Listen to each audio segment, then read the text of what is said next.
Cristiano Ronaldo যখন ক্যারিয়ারের শেষ বিশ্বমঞ্চে নামার প্রস্তুতি নিচ্ছেন, ঠিক তখনই ফুটবল বিশ্ব কাঁপিয়ে এক অবিশ্বাস্য ভবিষ্যৎবাণী দিয়েছে গেমিং জায়ান্ট ইএ স্পোর্টস।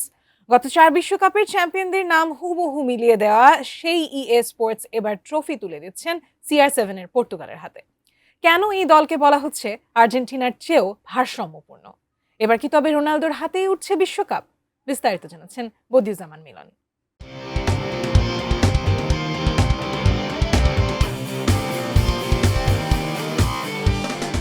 ক্রিস্টিয়ানো রোনালদোর পর্তুগালের বিশ্বকাপ জেতার ব্যাপারে গেমিং জায়ান্ট ইএ স্পোর্টস একটি চমৎকার এবং শতভাগ নির্ভুল ট্র্যাক রেকর্ড সমৃদ্ধ ভবিষ্যৎবাণী করেছে।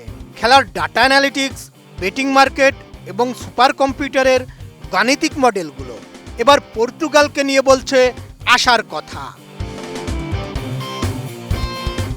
জনপ্রিয় ফুটবল গেম নির্মাতা প্রতিষ্ঠান ইএ স্পোর্টস তাদের হাইটেক সিমুলেশন এবং প্লেয়ার ডাটা অ্যানালিটিক্স ব্যবহার করে ঘোষণা করেছে যে এবারের বিশ্বকাপ জিতবে পর্তুগাল। এই ভবিষ্যৎবাণীকে ফুটবল বিশ্ব মোটেও হেলাফেলা করতে পারছে না, কারণ টানা 4 বার তাদের ভবিষ্যৎবাণী মিলে যাওয়ার রেকর্ড রয়েছে। তারা বলেছিল 2010 সালে স্পেন, 2014 সালে জার্মানি, 2018 সালে ফ্রান্স এবং 2022 সালে আর্জেন্টিনা বিশ্বকাপ জিতবে। এবার তাদের সেই সিমুলেশনে বিজয়ী হয়েছে পর্তুগাল। নোভা এলইডি টিভি, ঝকঝকে ছবি, নিখুঁত শব্দ, 5 বছরের ওয়ারেন্টি। নোভা মানে সঠিক মান, নিশ্চিত সেবা। এই প্রেডিকশন সত্যি হলে 41 বছর বয়সী ক্রিস্টিয়ানো রোনালদো তার ক্যারিয়ারের ষষ্ঠ ও শেষ বিশ্বকাপে এসে পরম আরাধ্য ট্রফিটি উঁচিয়ে ধরতে পারবেন। কিন্তু কিভাবে এটা সম্ভব?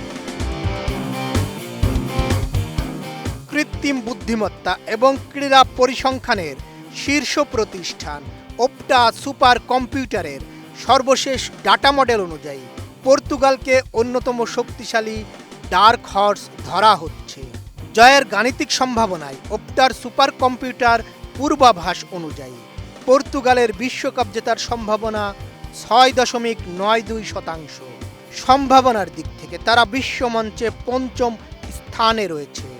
যদিও স্পেন, ফ্রান্স, ইংল্যান্ড এবং বর্তমান চ্যাম্পিয়ন আর্জেন্টিনার চেয়ে গাণিতিক মডেলে কিছুটা পিছিয়ে থাকলেও পর্তুগাল, ব্রাজিল এবং জার্মানির চেয়ে এগিয়ে রয়েছে। আন্তর্জাতিক বেটিং মার্কেট ওডস, বিশ্বের শীর্ষস্থানীয় বুকমেকার বা বেটিং সাইটগুলো যেমন Bet365, স্কাই বেট, এদের দর অনুযায়ী পর্তুগালের ট্রফি জেতার বর্তমান বাজির দর বেশি। মানে কেউ যদি পর্তুগাল চ্যাম্পিয়ন হবে বলে 1 টাকা বাজি ধরে এবং তাহলে সত্যি যদি তারা চ্যাম্পিয়ন হয়, তাহলে বাজিকররা আপনাকে 11 টাকা দেবে। এর মানে দাঁড়ায় বুকমেকারদের চোখে পর্তুগালের বিশ্বকাপ জেতার বাস্তব সম্ভাবনা প্রায় 8.3%। এবার পর্তুগাল খেলবে কে গ্রুপে, যেখানে তাদের প্রতিপক্ষ কলম্বিয়া, উজবেকিস্তান ও কঙ্গো। এই গ্রুপ টপকানো পর্তুগালের জন্য খুবই সহজ হবে বলে মনে করছেন অনেকেই। ইএ স্পোর্টসের শতভাগ সফল ট্র্যাক রেকর্ড, সুপার কম্পিউটারের গাণিতিক সমীকরণ আর বুকমেকারদের বাজির দর সব হিসাবই যেন এবার মিলে যাচ্ছে এক বিন্দুতে। তবে ফুটবল মাঠ তো আর শুধু অঙ্ক মেনে চলে না, সেখানে শেষ পর্যন্ত কথা বলে ফর্ম, ফিটনেস আর মুহূর্তের নিখুঁত সিদ্ধান্ত। রবার্তো মার্তিনেসের এই পর্তুগাল এবার শুধু ট্রফি জেতার জন্য লড়বে না, তারা মাঠে নামবে ডিয়েগো জোতার স্মৃতি আর ক্রিস্টিয়ানো রোনালদোর অমরত্বের স্বপ্নকে বুকে ধারণ করে। 41 বছর বয়সে এসে রোনালদোর এই দ্য লাস্ট ড্যান্স কি তবে রূপ নেবে সোনালি ট্রফিতে, নাকি কোটি ফুটবল ভক্তের বুক ভেঙে এটিও থেকে যাবে কেবলই এক অপূর্ণ স্বপ্ন? সে উত্তর সময়ের হাতেই তোলা থাক। বদিউজ্জামান মিলন, ATN নিউজ।